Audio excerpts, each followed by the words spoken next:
Bonjour Pierre-Yves et puis bonjour Pierre. Alors merci tout d'abord de nous accueillir aujourd'hui.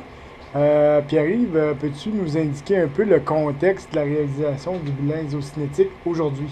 Oui, dans le fond, aujourd'hui, on va aller évaluer Pierre au niveau de la flexion-extension du genou. Pierre est un très grand sportif. Il y a 12 ans, il s'est rupturé le ligament croisé antérieur en jouant au soccer. Il y a eu une opération. Par la suite, il y a eu quelques blessures, là, des déchirures méniscales qui ont été opérées. Il y a eu d'autres incidents là, qui ont suspecté une déchirure partielle chronique là, du ligament croisé antérieur du greffon qui avait opéré. Pierre n'a pas de douleur aujourd'hui, son genou bouge bien. Il fait beaucoup de courses à pied, beaucoup de vélo de longue durée. Donc, on va aller l'évaluer en haute vitesse. Donc, on a choisi une vitesse de 180 degrés seconde. Aussi en concentrique dans les deux mouvements.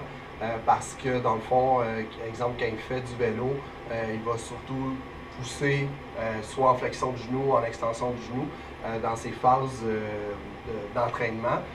Puis on a décidé de prendre une série de 15 répétitions pour faire le test, pour justement aller évaluer son endurance, sa fatigabilité à l'effort, etc. Voir dans le temps, sur beaucoup de répétitions, comment que sa fonction musculaire va réagir autant des quadriceps que des ischio-jambiers. Pierre a aussi un objectif qu'on voudrait faire un test baseline avant son entraînement hivernal.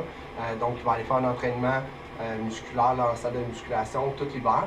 Donc, on va faire un test aujourd'hui pour voir s'il y a des déficits. Puis, s'il y a des déficits, on va aller faire de l'entraînement spécifique. Puis, au moment du retour au vélo extérieur ou à la course extérieure printemps prochain, on va aller refaire un test pour voir si on a eu de l'amélioration. Dans le fond, un test comparatif, là, du même test qu'on va avoir fait aujourd'hui. Super. Peux-tu nous expliquer un peu la réalisation du montage Oui, que dans le tu as fond, fait? préalablement, avant, on a fait on a testé son côté droit, donc on est rendu au côté atteint. Donc, on a installé la chaise pour qu'il soit bien confortable. On a mis, oui, on teste le genou, on a mis les sangles au niveau du tronc pour ne pas avoir de compensation en flexion de hanche, pour éviter que ça pourrait biaiser le test. Donc, on est allé prendre les mesures d'amplitude articulaire autant dans le mouvement d'extension que de flexion pour avoir une mobilité là, qui est acceptable pour le test. Donc, on a tout rentré ça dans le programme. Puis là, on va être prêt à faire une session de répétition sous maximale pour s'assurer qu'il n'y ait pas de douleur, que tout aille bien. Puis après, on va exécuter le test. Super. Donc, tu peux bouger en extension, flexion. Ouais, génial. Fait qu'on va se positionner en fin flexion. Puis quand je vais le dire, on va y aller. Go! Allez, on y va, on y Go, va. go, go, go, go, On va go! entraîner, Go! encourager l'athlète pour plus Super. pousser. Allez, pousse, pousse, pousse, pousse, pousse. Respire bien, Jusqu'en haut, respire bien. jusqu'en haut. Allez, on lâche pas, on lâche pas, on lâche pas, on lâche pas.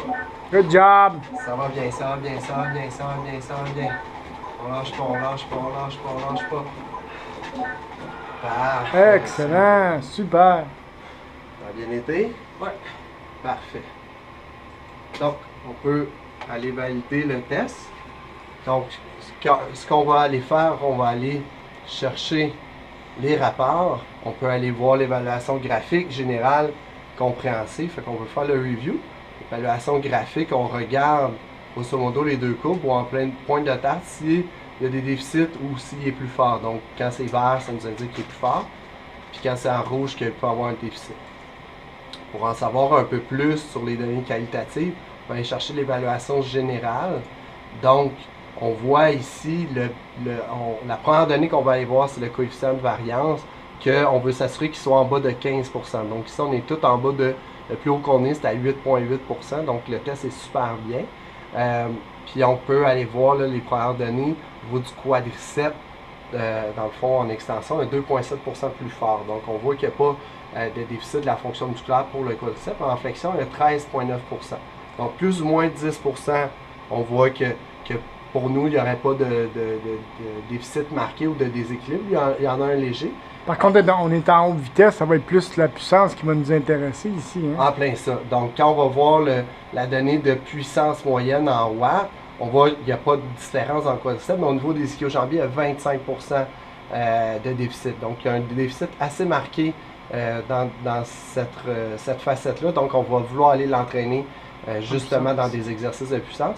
Puis, on voit aussi au niveau du travail total, l'énergie qu'il développe, au niveau du quadriceps, quand même développé beaucoup d'énergie, plus de 2900 joules, il y a 1,7% de déficit. Dans les ischio-jambiers, il y a 28,8% de déficit. Donc, on va vouloir aller travailler beaucoup dans des exercices qui vont vouloir développer beaucoup d'énergie pour éduquer cette force musculaire-là.